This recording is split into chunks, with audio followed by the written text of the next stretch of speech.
Boa noite. Nós ainda estamos no começo do ano, mas a essa altura vocês já sabem do meu desejo de nesse ano explorarmos a vida de alguns personagens históricos, bíblicos e outros, todos que marcaram a história do cristianismo. A ideia é que por meio dessas pessoas nós possamos conhecer mais a Deus e conhecendo mais a Deus, nós possamos saber melhor quem nós somos e aceitando quem nós somos da perspectiva de Deus, do Criador, nós possamos cumprir com a missão que nos cabe como igreja: fazer, equipar e enviar discípulos de Cristo. No mês de janeiro, nós estudamos sobre alguns personagens que foram destacados por Deus no livro de Gênesis. Quando estudamos sobre Adão, nós vimos a entrada do pecado entre os seres humanos e uma esperança dada por Deus de que o enganador não exerceria influência para sempre. Quando estudamos sobre Noé, nós vimos que o pecado havia tomado conta do mundo. Nosso justo Deus, ele odeia o pecado, mas é paciente e gracioso, ainda salvando quem ele quer salvar. Quando estudamos sobre Abraão, nós vimos Deus prometendo bênçãos. Aqueles que nele têm fé, são incluídos neste pacote de bênçãos. Quando estudamos sobre Isaac, nós vimos que o pecado ainda existia, mas a promessa de Deus não se extinguia em razão daquilo que o homem fazia. E quando nós estudamos sobre Jacó, nós vimos com clareza que Deus tem o controle da história em suas mãos. Ele nunca é pego de surpresa. E agora que temos todo esse contexto histórico, e agora que sabemos melhor a história revelada no livro de Gênesis, eu quero detalhar com vocês os últimos capítulos de Gênesis, começando no capítulo 37 até o final do livro. E com exceção de um capítulo nesse trecho, o personagem em destaque é José. Por isso eu resolvi intitular essa série de mensagens de José, instrumento de bênção. Mas antes de começarmos, ou eu começar a expor o texto bíblico, nós precisamos entender como fazer isso. E eu os alerto. O que vocês vão ouvir agora é fundamental. O que vocês ouvirão agora pode se tornar um marco na sua vida devocional, na sua vida como estudante e praticante da palavra de Deus. O que vocês verão agora fará diferença se aplicado corretamente. O como você deve ler, meditar e estudar a palavra de Deus. Estão preparados? Mas antes disso, vamos pedir ajuda ao nosso Deus. Vamos pedir que Ele prepare os nossos corações e mentes para aquilo que nós vamos estudar. Senhor, muito obrigado. Obrigado por cada irmão e irmã que está presente hoje aqui, por cada um, Pai, que o Senhor trouxe para que ouvisse da Tua palavra, para que cantássemos juntos louvores ao Senhor, porque somente Tu, Senhor, és digno de louvor. Pai, nos ajude, me ajude a ser claro e ajude os meus irmãos e irmãs a entenderem e compreenderem, Pai, a beleza da Tua palavra, se admirarem pelo Teu caráter e perceber como o Senhor tem o controle da história. Até, de certa forma, quando chega Jesus, o personagem principal da Tua palavra. Nos ajude, Pai, por meio dessa história de José que começamos hoje a estudar. Eu oro assim em nome de Jesus. Amém. A história de José, ela tem uma trama digna de bons filmes. O pai da família, ele tem um preferido, os irmãos têm ciúmes, o preferido é vendido como escravo, o pai é enganado pelos outros filhos, o preferido prospera no local para onde ele foi vendido, os outros irmãos e o pai passam fome, vão buscar ajuda no local onde o preferido morava, eles nem reconhecem o irmão que havia sido vendido há alguns anos como escravo. E a nossa tendência natural a olhar para essa trama, e de José não é a única na Bíblia, é olhar para essas histórias como olhamos contos ou fábulas, quando no final retiramos uma lição implícita ou explícita dessa história. No caso de José, Qual seria essa conclusão moral? Entre algumas, talvez a mais falada seja: seja fiel a Deus, que você será rico, poderoso e vitorioso. Isso é um bom papo para alguém que é coach. Não é o caso aqui. Entretanto, ler a história de José dessa forma é perverter a mensagem da narrativa. É errar o alvo pelo qual essa história foi relatada e preservada até os nossos dias. O autor do livro José e o Evangelho, eu não sei como fala o nome desse cara, Voddie Baucham Jr., eu sei que alguns de vocês têm esse livro. Ele conta uma história de quando ele recebeu uma mensagem de uma judia que havia escutado uma de suas pregações. E a mulher havia ficado absolutamente comovida, para usar as palavras do próprio autor, que enquanto ele lia essa carta da senhora, da moça judia, os seus olhos se enchiam de lágrimas. Mas não eram lágrimas de alegria. Esse autor, ele conta que eram lágrimas de vergonha.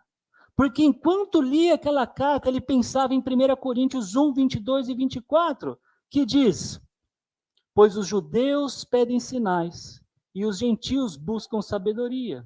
Assim, quando pregamos que o Cristo foi crucificado, os judeus se ofendem. Mas aquela judia não havia se ofendido. A conclusão do autor do porquê a judia não havia se ofendido foi porque ele não havia pregado Cristo. Ao invés disso, ele também diz que sua pregação foi moralista. Christian Smith, no seu livro Soul Searching, tradução seria Perscrutando a Alma, ele aponta 5 princípios gerais que afetam a vida religiosa dos jovens americanos. E ele intitulou esses 5 princípios de deísmo moralista terapêutico, que abraça o que está por detrás de uma pregação moralista. Veja só. Nessa perspectiva teológica, esse Christian, ele diz que 1, existe um Deus. 2, Deus quer que sejamos bons. 3, o alvo da vida, o propósito da vida é ser feliz.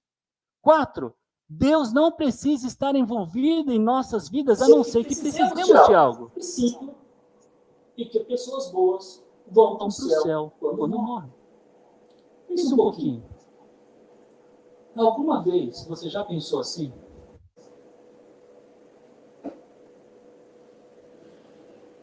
Nós não precisamos de muito tempo para perceber como essa perspectiva não domina somente os jovens americanos, mas também os adolescentes, os jovens e os adultos brasileiros.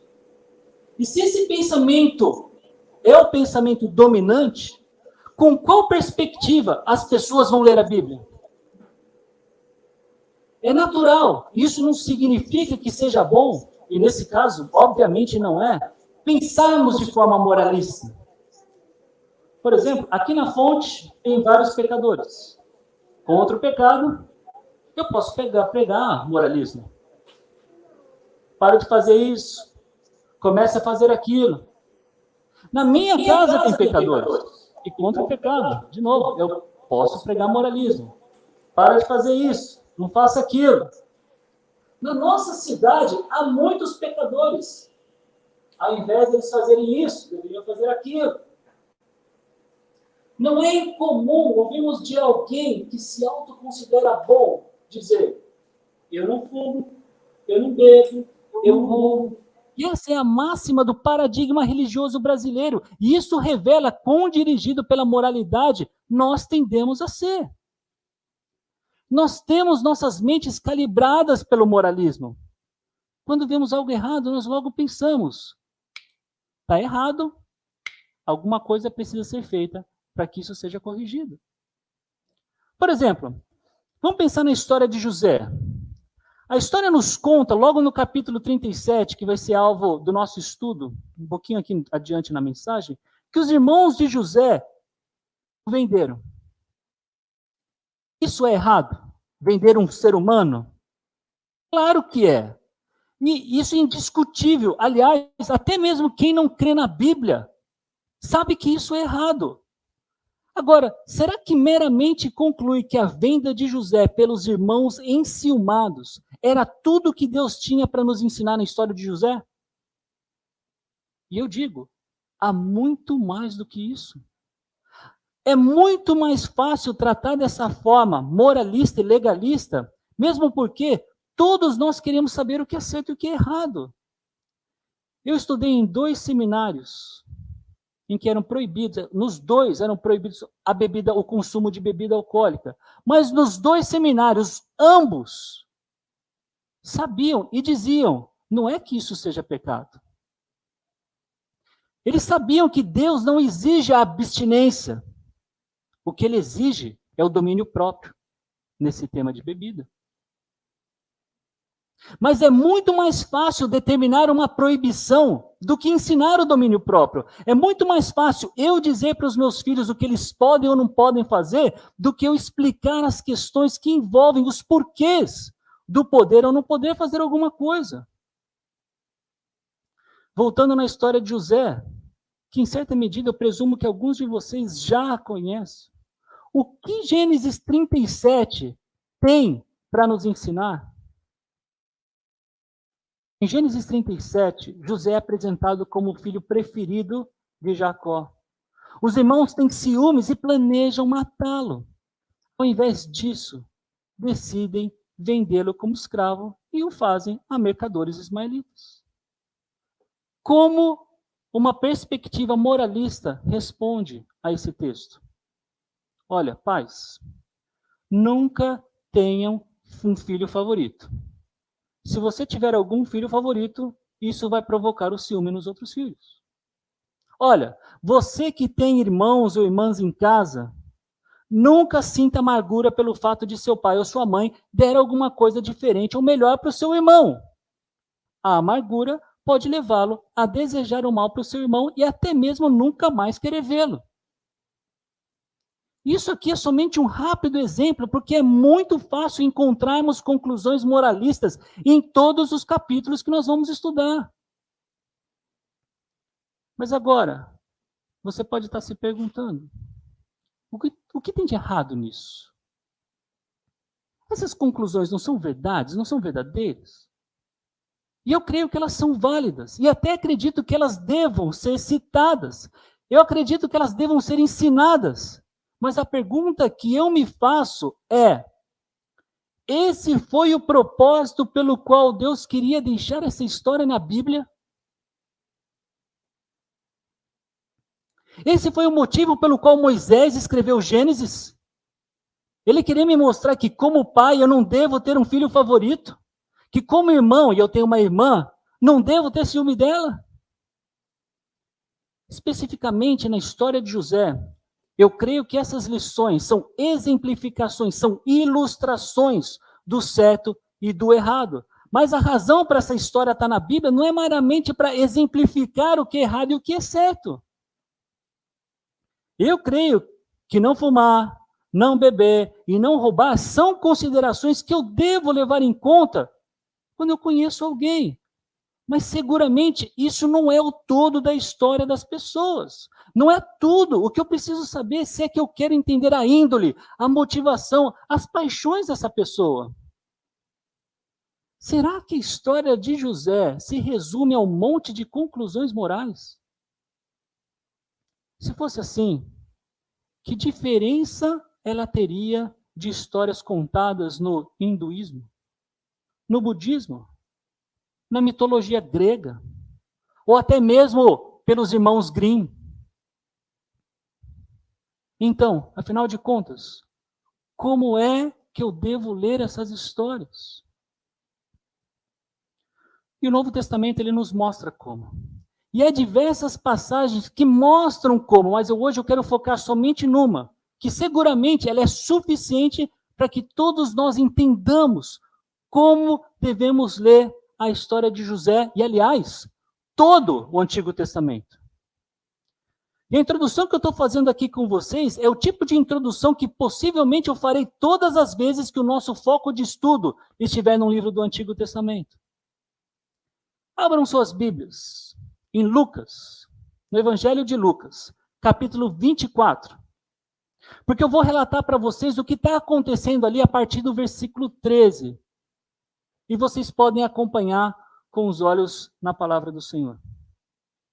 Lucas 24, a partir do versículo 13.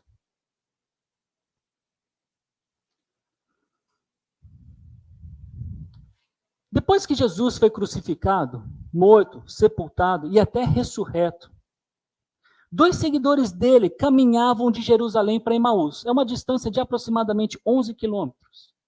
E quando esses dois conversavam sobre as coisas que tinham acontecido nos últimos dias, Jesus, ressurreto, se aproxima deles, mas eles não reconhecem Jesus.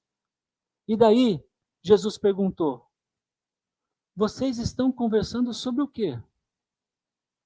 Tristes. Eles pararam e disseram que Jesus, quem eles não tinham reconhecido ali, talvez fosse a única pessoa da região que estava por fora dos últimos acontecimentos. Agora, é claro que Jesus sabia. E querendo puxar conversa, ele pergunta: quais acontecimentos? Eles disseram que eram as coisas que aconteceram com um homem chamado Jesus de Nazaré. Muitos pensavam que ele era o Messias, e essa era a expectativa dos judeus na época com a vinda do Messias, que ele libertasse todo o seu povo da opressão romana e fizesse de Israel uma nação próspera. Mas ele foi morto, aliás, morto pelos próprios líderes judeus. Os seguidores que iam para Emaús também disseram sobre o relato das mulheres que foram até o túmulo e que parecia que elas estavam mesmo falando a verdade. Nisso, Jesus, ainda sem o reconhecimento daqueles 2 seguidores, ele começa a dizer: como vocês são tolos, como custam, isso no versículo 25 e 26, como custam entender o que os profetas registraram nas Escrituras? Não percebem que era necessário que o Cristo sofresse essas coisas antes de entrar em sua glória? E agora, irmãos e irmãs, o versículo seguinte, 27, que nos ajuda a olhar para o Antigo Testamento da forma correta, ou da forma completa. Então Jesus os conduziu por todos os escritos de Moisés e dos profetas, explicando o que as Escrituras diziam a respeito dele. Gênesis é um destes escritos por Moisés. E Gênesis é sim um livro que também objetiva o principal personagem da Bíblia, Jesus Cristo. Em última análise, quando estudamos qualquer trecho do Antigo Testamento, nós não podemos perder de vista que ali tem um trecho de uma história bem articulada, com início, meio e fim, e que vai além de toda a coerência e coesão que todo e cada livro do Antigo Testamento tem, ou da Bíblia tem. Cada livro, cada carta da Bíblia é uma obra literária com sentido, com coesão, com coerência, e tudo que nós aprendemos para escrever uma boa redação no vestibular. Mas cada um deles é também parte de um todo, que forma uma coerência literária e teológica, como nenhuma outra obra já escrita. Jesus, numa outra ocasião, quando discutia com os fariseus, ele disse, João 5,46, se crescem, de fato, em Moisés, creriam em mim, pois ele escreveu a meu respeito. Em nenhum lugar da Torá, são 5 primeiros livros da Bíblia, nós chamamos eles de Pentateuco, todos esses escritos por Moisés, Gênesis sendo o primeiro deles, vocês verão o nome Jesus. Mas Jesus está dizendo para os líderes judeus que, em tese, acreditavam no Antigo Testamento. Se vocês realmente crescem no que Moisés escreveu, então vocês acreditariam em mim. O livro de Gênesis, ele tem um começo, um meio e um fim. mas ele faz parte de uma história ainda maior. E ela é a primeira parte dessa história. De uma história cujo objetivo é mostrar quem é Deus, quem nós somos e qual a relação deste Deus com a história da humanidade. De uma forma especial, essa história quer mostrar que sem esse Deus, nós perdemos o alvo pelo qual existimos. Sem Ele, nós estamos perdidos. Com Ele, nós ganhamos propósito e vida eterna. E esse Deus, amoroso como é, ciente da incapacidade de nos achegarmos até Ele, veio até nós. Jesus Cristo é o próprio Deus em osso e carne.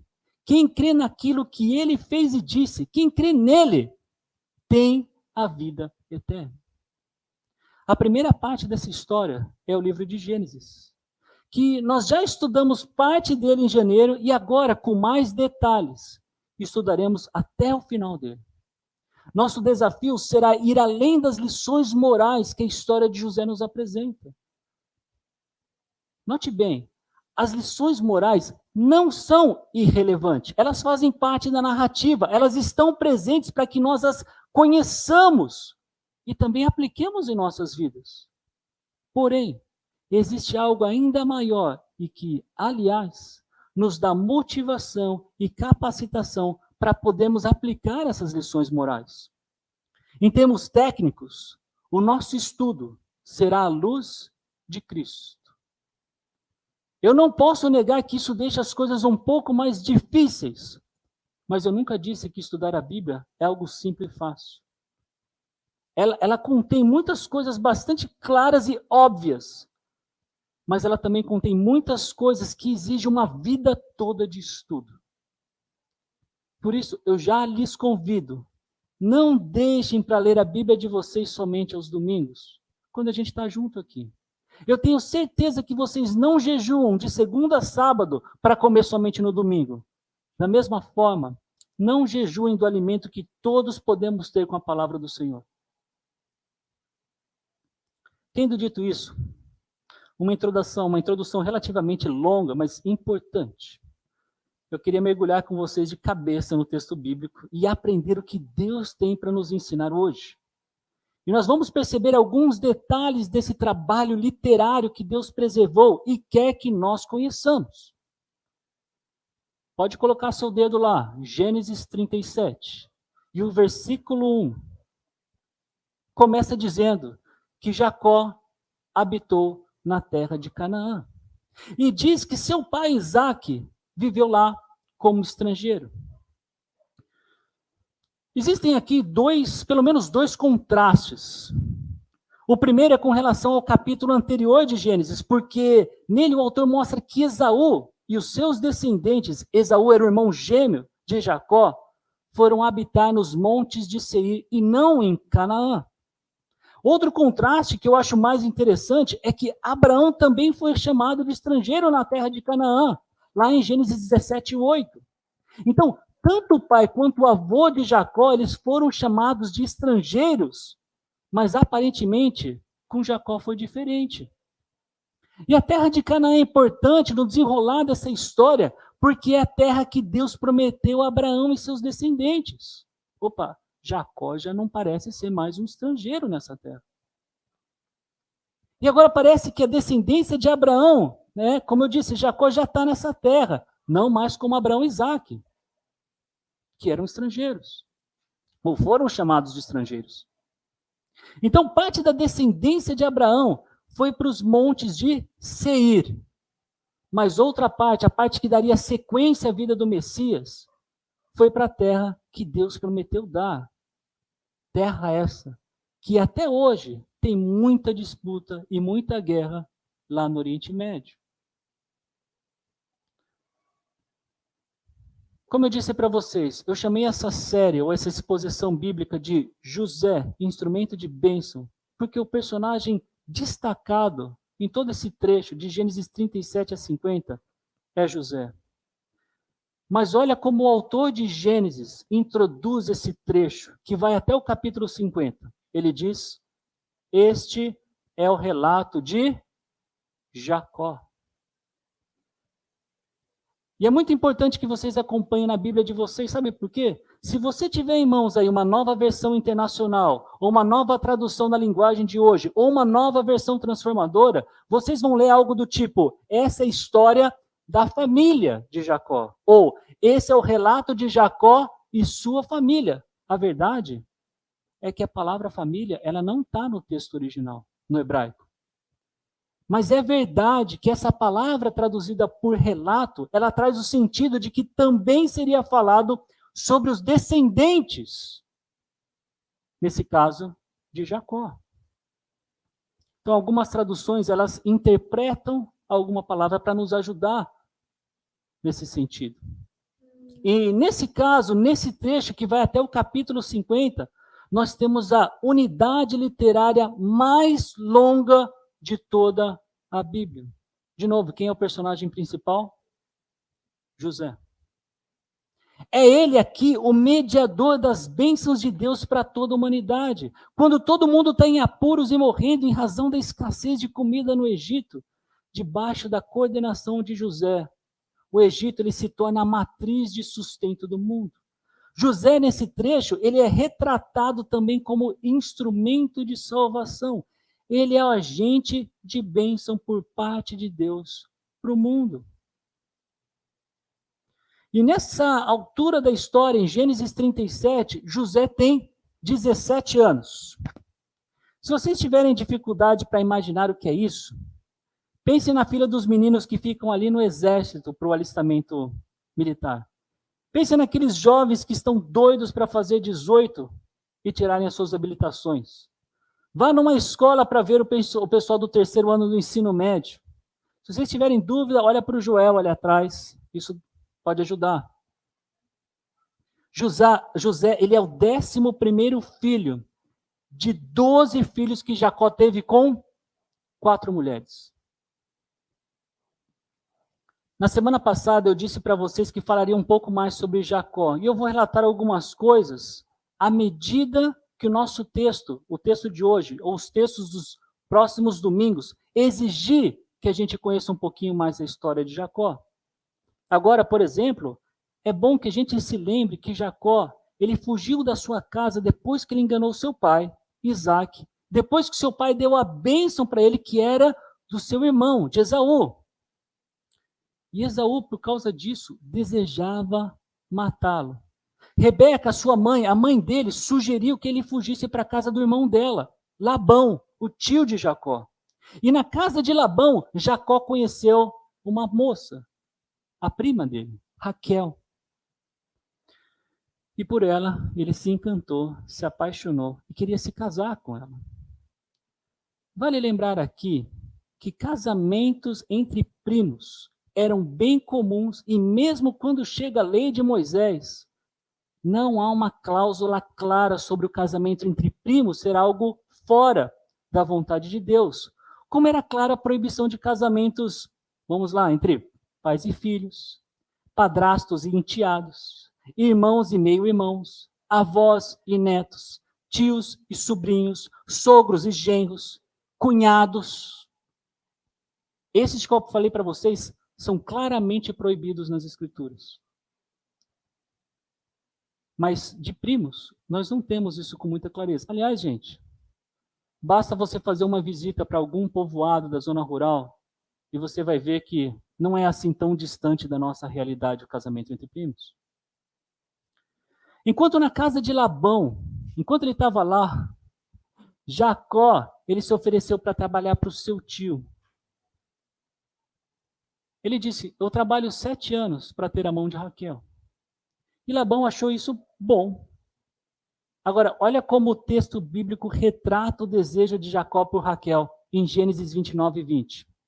Diz assim, então Jacó trabalhou 7 anos por Raquel, mas lhe pareceram poucos dias, pelo tanto que a amava.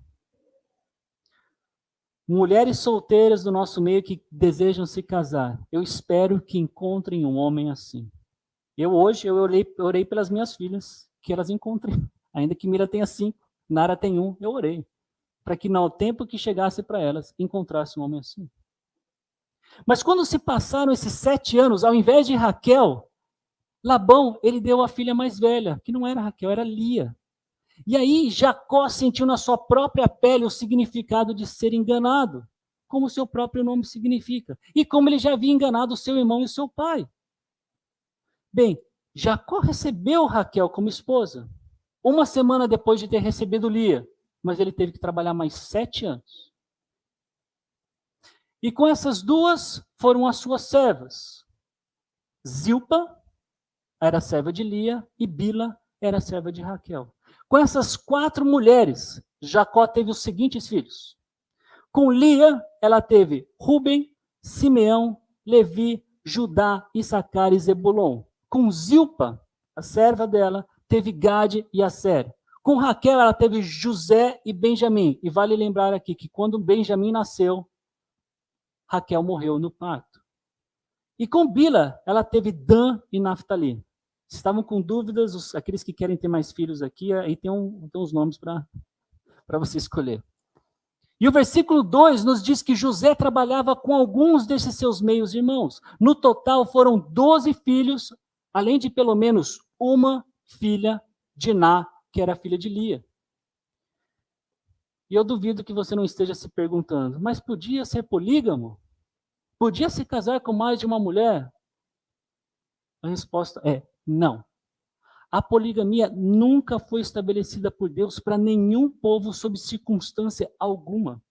A monogamia, um só homem e uma só mulher, é o padrão de Deus para todos os homens desde o início. E sobre isso vocês podem mais ver detalhes nesse artigo.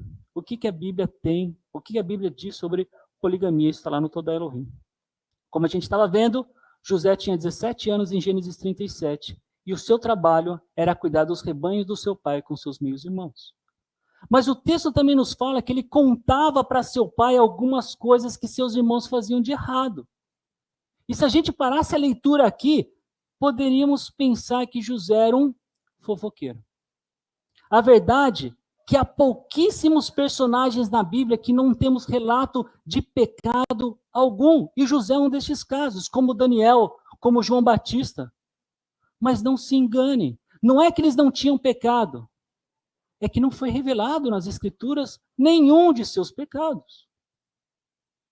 Mais adiante, nesse capítulo, no Gênesis 37, nós vemos o que justifica essa atitude, essa ação de José de contar para o seu pai as coisas erradas que seus meios irmãos faziam. Dando um pulinho aqui na história, versículo 14.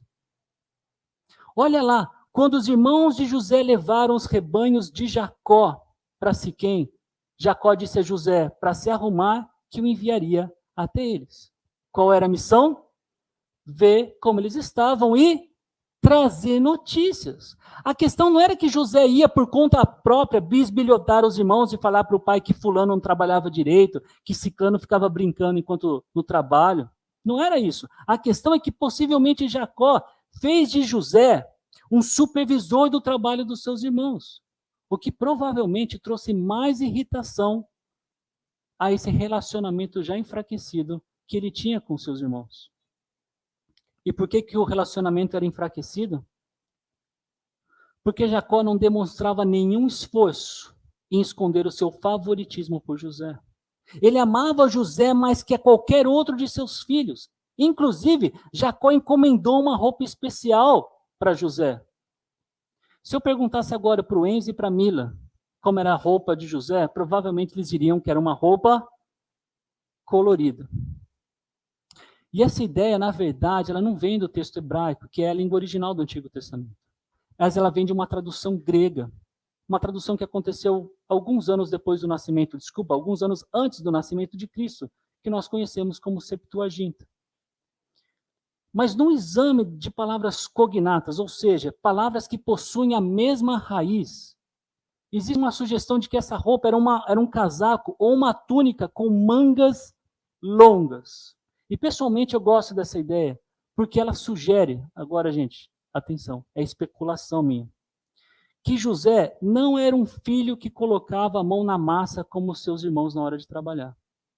A impressão é que essa túnica de mangas longas não era uma roupa apropriada para o trabalho de cuidar do rebanho. E a base da minha especulação de que José não era o cara que colocava a mão na massa está lá no versículo 14. Quando quando Jacó manda ele para ver os irmãos, ele se perde no caminho. Eu acho que, pelo visto, José não estava acostumado a andar pela região. Não parece? Independente de como era essa roupa, colorida ou de mangas longas, nós sabemos o que ela representava para os irmãos de José. Ela era o símbolo ou a manifestação do favoritismo de Jacó por José. E por essa razão, os irmãos de José o odiavam. Eles mal conseguiam conversar com José de forma amigável. E as coisas pioraram quando José teve um sonho. E nesse sonho, José e seus irmãos estavam no campo, amarrando feixes de trigo, quando de repente o feixe de José se levantou e ficou em pé. Enquanto os feixes dos irmãos se juntavam ao redor do feixe de José e começaram a se curvar diante do feixe de José. E os irmãos de José interpretaram esse sonho como se José fosse se tornar o rei deles. E por isso, diz o texto, o odiaram ainda mais. Tanto pelo sonho, quanto pela forma como José contava. Olha como é dito no versículo 8. Nesse ponto, eu acredito que José pisou na bola. Na verdade, acredito que o texto retrata algo da idade de José. Apesar de não haver nenhuma indicação que José contava seu sonho arrogantemente, de uma forma pecaminosa, eu tenho a impressão que ele era ingênuo. Característica de alguém imaturo. E uma imaturidade relativa à idade dele. E essa ingenuidade faz com que José conte ainda outro sonho para piorar a situação. E nesse segundo sonho ele diz que o sol, a lua e 11 estrelas se curvavam diante dele. E dessa vez ele não contou somente para os irmãos, mas também para o pai, que interpretou o sonho, dizendo: por acaso eu, sua mãe e seus irmãos viremos e nos curvaremos até o chão diante de você? No primeiro sonho, os irmãos entenderam que José governaria sobre eles. E nesse segundo sonho, Jacó pergunta algo a José semelhante à interpretação dos irmãos nesse primeiro sonho. E a pergunta que eu faço é: será que eles interpretaram corretamente? Eu acho muito interessante que no versículo 11 diz a atitude de Jacó depois que ele conta o segundo sonho. Assim, seus irmãos tiveram ciúme dele. O pai, no entanto, refletia naquilo. Depois dos dois sonhos, além de ódio, os irmãos também sentiam ciúme do irmão. Porém, Jacó refletia naquilo. Se você tem em mãos a nova versão transformadora, você vai ler assim: mas seu pai se perguntou qual seria o significado dos sonhos. Aquele sonho pôs Jacó a pensar. Aquele sonho deixou Jacó matutando. E até por isso eu perguntei: será que interpretaram corretamente? Eu quero dar uma opinião rápida sobre isso. Em primeiro lugar, percebam que José não diz a sua interpretação de nenhum dos dois sonhos. Nem do primeiro, nem do segundo. E se vocês notaram bem, no primeiro sonho são os irmãos que fazem perguntas de acordo com o que eles entenderam do sonho. O trabalho do escritor de Gênesis, eu acredito ser Moisés, foi apenas relatar o que aconteceu. Ele não emite um juízo sobre aquilo. No segundo sonho, é Jacó quem emite algum juízo de acordo com aquilo que ele ouviu, de acordo com a pergunta que ele fez. E quando olhamos para as perguntas dos irmãos e do pai, nós podemos chegar à conclusão que os sonhos indicam a mesma coisa, que José, de alguma forma, exerceria liderança ou governo sobre todos. E isso é até verdade. Por exemplo, é verdade que os irmãos de Jacó se curvaram diante dele algumas vezes. A gente vai ver isso mais para frente. Mas aí tem um erro, porque Jacó não se curvou para José. Quando a gente avalia essa estrutura literária desses dois sonhos, eles têm mais diferenças do que semelhanças. O tamanho, o vocabulário, a dinâmica da ação. Percebam que no segundo sonho só tem os astros se curvando. E muito mais ação no primeiro sonho. E algo para se levar em conta aqui, eu já disse para vocês, é que Raquel morreu quando deu à luz Benjamim. Mas olha novamente, por acaso eu, sua mãe, quem é que Jacó está chamando aqui de mãe? Se nessa altura do campeonato, ela já havia falecido. Eu vou dar a minha opinião com relação a essa questão da interpretação. No primeiro sonho, os feixes de trigo são mais importantes na interpretação do que geralmente se é dado. E eles representam aqui a dependência dos irmãos de José para a obtenção de comida. Vale lembrar que eles eram pastores. E questão de trigo está lá no Egito. Eles têm o saco de comida vazio, enquanto José, o segundo homem mais importante do Egito, é o que vai acontecer no futuro, ele está de pé e com muita comida. E o segundo sonho, ele indica quando isso aconteceria. A coisa fica um pouquinho mais complicada aqui, porque tem uma palavra hebraica no texto que a gente pode especular a ideia de José estar usando esses astros, significando anos, nos dando a noção de quando essas coisas aconteceriam. Então ele fala de um sol, de uma lua e 11 estrelas. Isso dá quanto? 13. 13 anos. 13 anos. É o momento em que ele está sendo feito o segundo homem do Egito. Uma outra opção matemática aqui seria pegar esses dois primeiros astros, o Sol e a Lua, e essas 11 estrelas, e multiplicar 2 vezes 11. Isso dá 22. Mais 17 dá 39. Com 39 anos, sabe o que estava acontecendo? Ele estava se revelando para os seus irmãos quem ele era. Se José estivesse entendendo esses sonhos como algo vindo de Deus, seguramente ele não estava sendo bem compreendido. E entendam isso, meus irmãos. Se você pretende ser instrumento de Deus para abençoar as pessoas ao seu redor, não se surpreenda porque você será mal compreendido ou mal compreendida. Você será.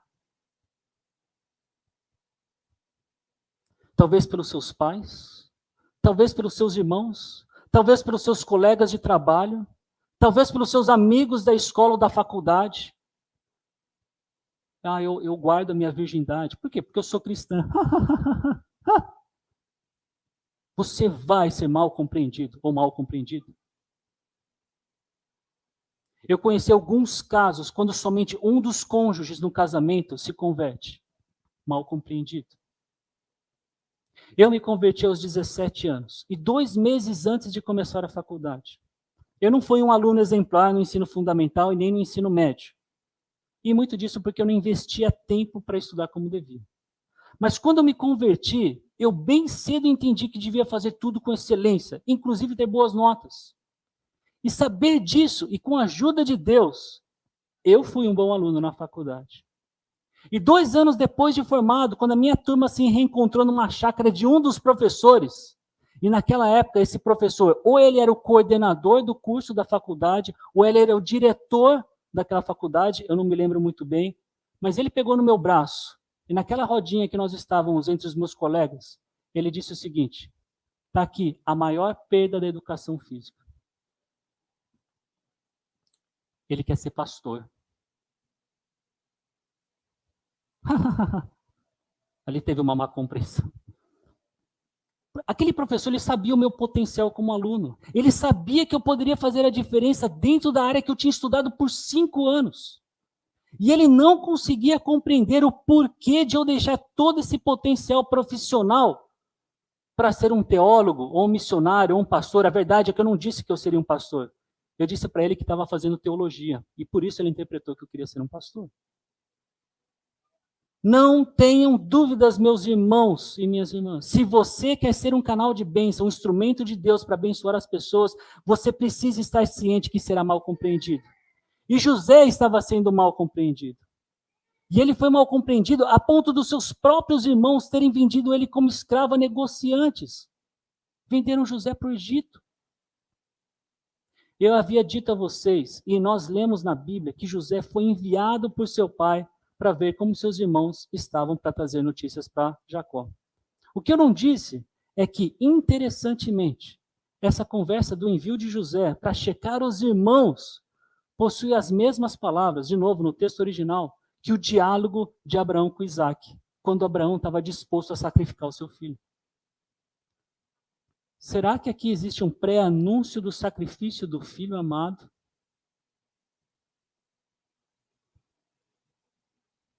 Se o leitor do texto está atento, ele percebe que o filho amado, José, ele está sendo enviado, 1, aos irmãos que odeiam ele, e 2, para um local de morte.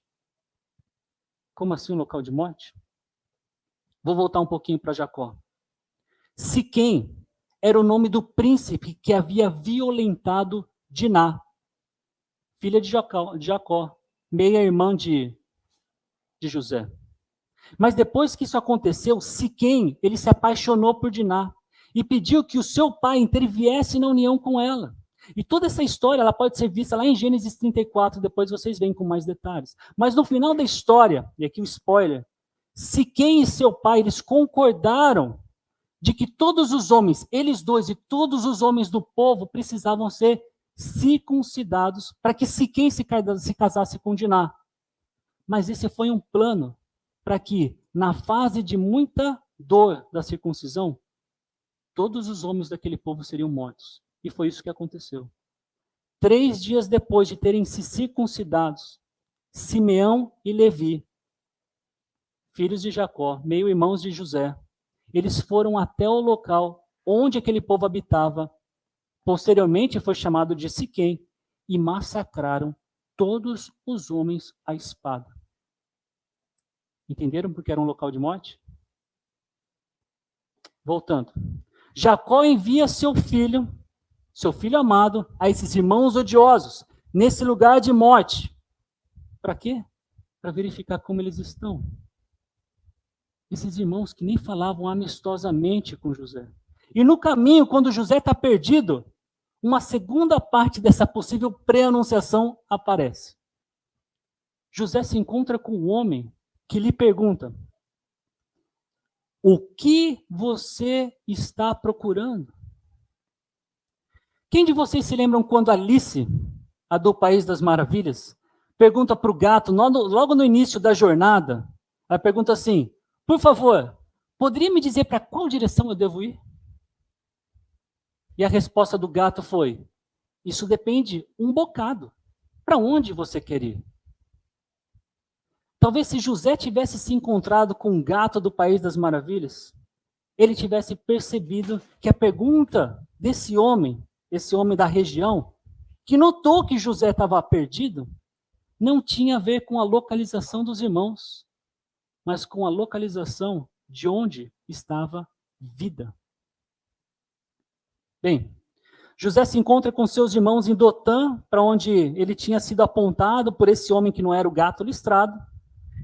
Mas antes de chegar perto, seus irmãos o avistam de longe, reconheceram ele de longe. E aqui, mais um contraste.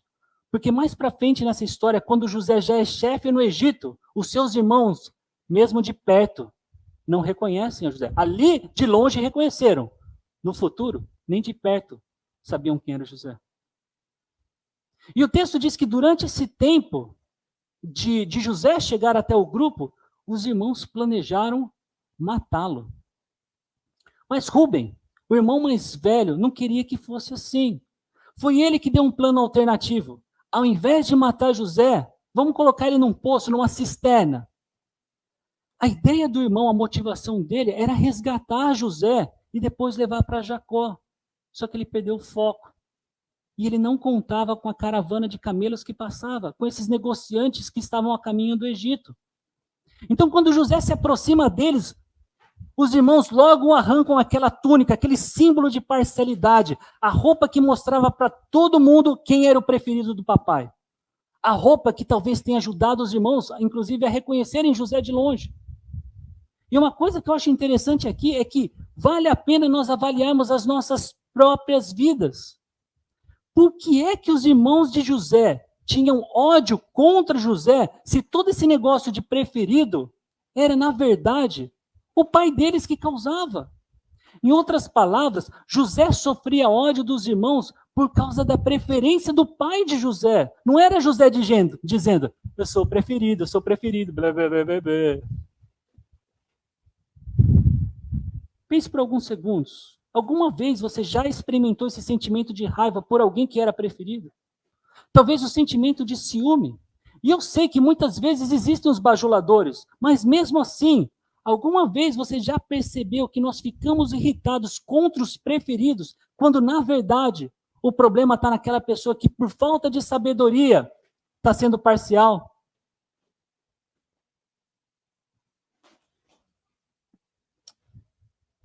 Isso pode ser no seu time, na sua escola, no seu trabalho, mas isso também pode ser na sua família.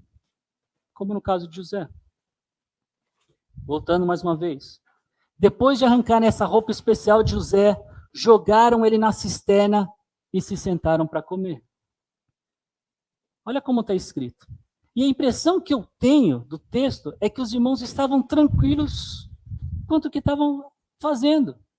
Parece que ninguém estava sendo assombrado por qualquer sentimento de culpa. E enquanto os irmãos comiam, José passava fome. Vale talvez lembrar aqui que um dia os irmãos é quem passariam fome, enquanto José podia comer à vontade. Mas daí, com a barriga cheia, Judá, um dos irmãos, ele diz: o que ganharemos se matarmos nosso irmão e encobrirmos o crime? Vale lembrar que Judá, ele não sabia da intenção de Simeão de deixar José na cisterna. Ele sabia que não era para tocar nele, não era para matá-lo. Mas talvez na cabeça dele estava o seguinte: Simeão deixou José aqui e vai deixar ele apodrecer aqui dentro. Nós não sabemos, mas o que nós sabemos é que o plano de vender Jacó para os comerciantes que passavam deu certo, sucedeu. E só aí que o texto nos mostra que Rúben não estava presente. Aquele irmão que deu a alternativa para colocar ele dentro da cisterna. E na hora que ele vê o que aconteceu, ou ele nem vê o irmão, porque o irmão já foi embora, já tinha sido vendido, ele rasga suas vestes. Isso é um sinal de lamento. E ele se pergunta: o que farei agora? Ele era o primogênito de Jacó. E ele sentia a responsabilidade de irmão mais velho, de cuidar dos irmãos mais novos.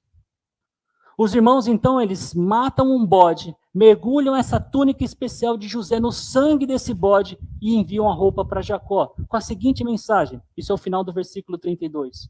Veja o que encontramos. Não é a túnica do seu filho? Mais uma vez, Jacó, cujo significado é enganador, ele foi enganado pelos filhos mais uma vez.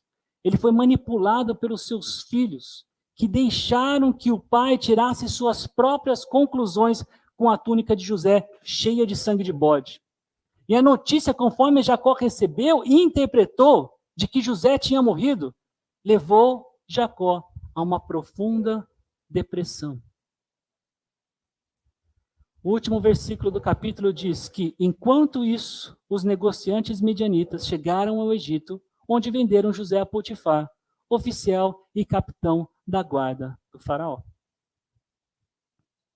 Eu disse a vocês que, se vocês pretendessem ou pretendem ser um instrumento de Deus para abençoar as pessoas ao seu redor, você seria mal compreendido. Fato é que vocês, além de serem mal compreendidos, vocês também serão maltratados. Você quer testar essa verdade? E só por uma brincadeira aqui. Quem de vocês aqui não tem uma conta no Facebook? Levanta a sua mão. Se você não tem.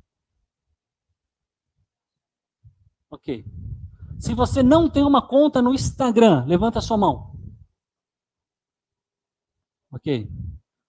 Vou falar de um outro. Twitter. E Twitter já é mais. Mas quer testar? Quer testar essa verdade de que você vai ser maltratado? Faz o seguinte, entra lá na sua rede social, escreva assim: homossexualidade é pecado.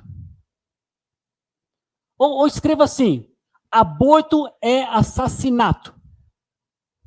Se você preferir, coloca assim: a Bíblia ensina como disciplinar os filhos. Se você quiser ser um pouquinho mais brando, coloca assim: Deus detesta o divórcio. Eu tenho certeza que existem várias outras frases. Uma última para você. Escreve assim: Se você não crer em Jesus, seu destino é o inferno. Vocês acham que vocês vão ser bem tratados, maltratados, bem compreendidos, mal compreendidos? Vocês sabem a resposta. Depois que vocês quiserem, se vocês colocarem uma dessas frases, voltem lá para ver 3 horas, 4 horas depois. Vocês vão ver o amor das pessoas por vocês. Sendo irônico, claro. Mas não se surpreenda quando você for maltratado por causa das verdades bíblicas que você acredita e vive. Gente, eu sei que a mensagem de hoje foi longa. Eu tenho um reloginho aqui. Eu estou em 55 minutos e 30 segundos. Sabe que eu compartilhei com vocês mais ou menos 20% do que eu aprendi estudando esse texto. E eu acredito ter passado para vocês o que eu considerei importante. Importante para vocês entenderem e terem um gostinho de quero mais dessa história. Há muita reflexão sobre como devemos viver para Deus na história de José. Mas ainda mais importante que isso é perceber como essa história, ela flui teológica e historicamente para aquele a quem nós devemos a nossa vida, Jesus Cristo. E por isso que eu tomei tempo para lhes explicar como devemos ler essa história e alguns detalhes dessa história nesse primeiro capítulo do último trecho de Gênesis. Quando a gente avalia essa estrutura literária de Gênesis 37 a 50, eu vou falar um pouquinho mais para vocês em outra mensagem, mas a gente chega à conclusão de que o capítulo 44 e 45 é o coração desse trecho. E no capítulo 45, a gente encontra a seguinte passagem, o seguinte versículo. Assim, não foram vocês, José falando para os irmãos dele, não foram vocês que me mandaram para cá, mas sim o próprio Deus. Tenha consciência disso ou não, Deus está no controle da história. E o meu convite para você é que você perceba isso quanto antes, para poder participar ativamente dessa história, cujo final nós já sabemos. Por meio e por causa de Jesus, tudo será restaurado. No entanto, somente os que creram naquele sobre quem Moisés escreveu participarão ao lado de Deus nessa história. Sobre quem Moisés escreveu? Foi de alguém muito além de José. Foi alguém que não pecou. Foi alguém que foi mal entendido pelo seu próprio povo. Foi alguém que foi maltratado a ponto de colocarem uma coroa de espinhos na cabeça dele, a ponto dele ser crucificado como se ele fosse um criminoso. Ele deu o seu corpo em nosso benefício. Ele derramou o seu sangue para sermos purificados do pecado. Ele é o único e suficiente Salvador. Quem é Ele? Jesus Cristo. E com os nossos olhos fitos em Jesus, e em clima de alegria, de celebração, eu queria com vocês agora participar da ceia do Senhor. E para isso eu gostaria de contar com a ajuda de uma pessoa para me ajudar a servir.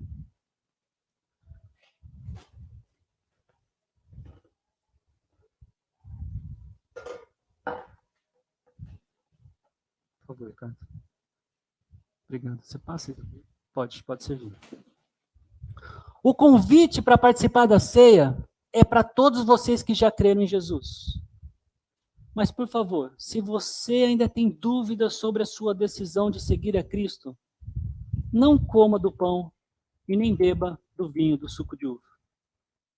Se você quiser, depois do culto, me procure para a gente conversar um pouquinho mais sobre isso. Eu adoraria entender qual é a sua situação e poder ajudá-lo ou ajudá-la, caso você queira me ajuda. Em 1 Coríntios, capítulo 11, versículos 23 a 26, nós lemos os primeiros versículos. Pois recebi do Senhor o que também lhes entreguei, que o Senhor Jesus, na noite em que foi traído, tomou o pão, E tendo dado graças, partiu-o e disse: isto é o meu corpo, que é dado em favor de vocês. Façam isto em memória de mim. Eu peço a vocês que tirem o adesivinho, mas espere para que a gente coma do pão juntos. Senhor, nós te agradecemos. Te agradecemos por tamanho amor, por tamanho sacrifício, de ter se entregado para morrer no nosso lugar. Te louvamos, Senhor, e te pedimos para que nós sejamos servos bons e fiéis, anunciando a tua palavra tal como ela é, para todas as nações. E que essa família, da qual fazemos parte, a família do Senhor, possa crescer. Nos ajude. Em nome de Jesus. Amém. E o texto bíblico continua. Da mesma forma, depois da ceia, ele tomou o cálice e disse: este cálice é a nova aliança no meu sangue. Façam isso sempre que o beberem, em memória de mim.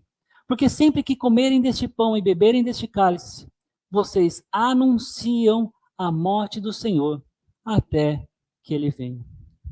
Vamos então beber do cálice juntos?